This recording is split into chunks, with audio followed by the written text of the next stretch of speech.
For the vast majority of human history, spanning tens of thousands of years, cats were almost entirely invisible to our ancestors. They weren't invisible in a literal, supernatural sense, but rather because they chose to stay quiet, existing as ghosts on the periphery of human life. Long before the first cat ever curled up on a plush velvet couch or knocked an expensive glass of water off a kitchen table, they were solitary spirits. They lived across the unforgiving deserts and sprawling grasslands of the Middle East and North Africa, surviving in environments that would kill a lesser creature. These were hunters in the purest sense, small, silent, and incredibly patient. Unlike wolves, which humans encountered early on, cats did not survive through the power of teamwork or social hierarchy. They didn't hunt in packs, they didn't defend a territory together, and they certainly didn't build loyal social groups. A wild cat survived entirely on its own merit, its life a constant cycle of solitary stalking and calculated risks. For thousands of years, humans mostly ignored them because, compared to the giant, terrifying dangers of the ancient world, a 5-pound cat simply didn't seem like a priority. Humans feared the wolves that howled in the distance, and they feared the massive predators hiding just beyond the reach of the firelight.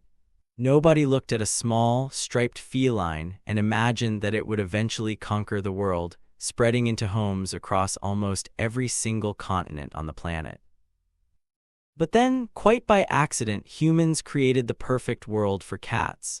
Around 12,000 years ago, humanity began a transition that would change the trajectory of life on Earth forever. For most of our history, we were nomads, small groups of hunter-gatherers moving constantly across the landscape. Then, slowly, in fertile pockets of the world like the Middle East, humans discovered something revolutionary: farming. Instead of wandering endlessly in search of the next meal, people started settling down in permanent villages, clearing land and growing crops. This single discovery changed everything, leading to the birth of civilization. And for the first time, humans began storing massive amounts of food in one location: grain. Huge, golden piles of grain, stored in clay pots and stone silos to survive the winters and feed the growing community. Unfortunately for these early farmers, a mountain of grain is an open invitation to the rest of the animal kingdom. Specifically, it attracted mice. Then it attracted rats. In a matter of months, rodent populations exploded around these early human settlements, creating a biological crisis. To ancient humans, rodents were more than just an annoyance, they were a threat to survival. An infestation could destroy the food reserves that an entire family depended on. But somewhere nearby, in the shadows of the surrounding desert, the wild cats noticed something incredible. For a small predator, these early farming villages were a paradise. A wild cat no longer had to roam for miles across the scorching desert just to find a single lizard or mouse. Now, the humans had conveniently gathered a literal buffet of prey into one tiny, concentrated area. To a cat, the first human villages were basically giant mouse factories, and so the boldest of the wild cats crept closer. At first, they were cautious, watching from the darkness and moving silently between the mud buildings only after the sun had set and the humans were asleep. Eventually, the humans noticed something too. The little predators lurking in their shadows weren't eating the grain, they were eating the things that ate the grain. The cats were solving a massive problem for free, and unlike the way we domesticated wolves for hunting, the cat's entry into society was based on mutual convenience. Humans tolerated the cats because they protected the food supply. Cats tolerated the humans because we had created an endless hunting ground. Over thousands of years, both species adapted. The wild cats that were naturally calmer around humans thrived, while the aggressive ones stayed in the wild.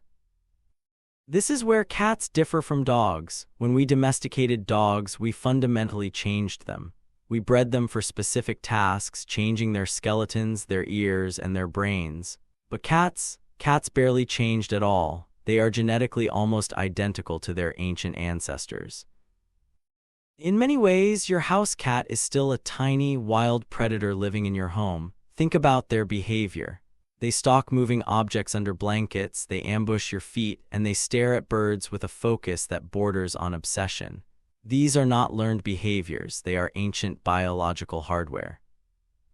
As human civilization expanded, the cat was the ultimate stowaway. They followed the grain, which meant they followed the trade routes.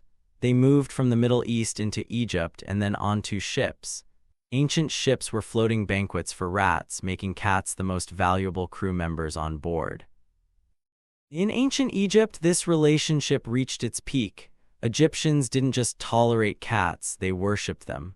Harming a cat was a crime, and they were often mummified with the same care as royalty. They were the earthly representatives of the goddess Bastet, protectors of the home. Even today, cats have a unique way of communicating with us. Did you know that adult cats rarely meow at each other in the wild? They use scent and body language. Meowing is a behavior they develop specifically to manipulate human emotions and get our attention. Today, there are roughly 600 million domestic cats on Earth. They are one of the most successful species in history. They didn't do it by being the strongest or by obeying our every command like dogs. They did it by being the ultimate opportunists, convincing us to provide for them while they remain, at heart, wild. So, the next time your cat stares at nothing in the middle of the night or chooses to ignore you for hours, just remember, you aren't living with a pet. You are living with an ancient desert predator that decided, thousands of years ago, that your house was a pretty good place to hang out. If your cat could talk for just 1 minute, what do you think would be the first thing it would say to you? Let us know in the comments below.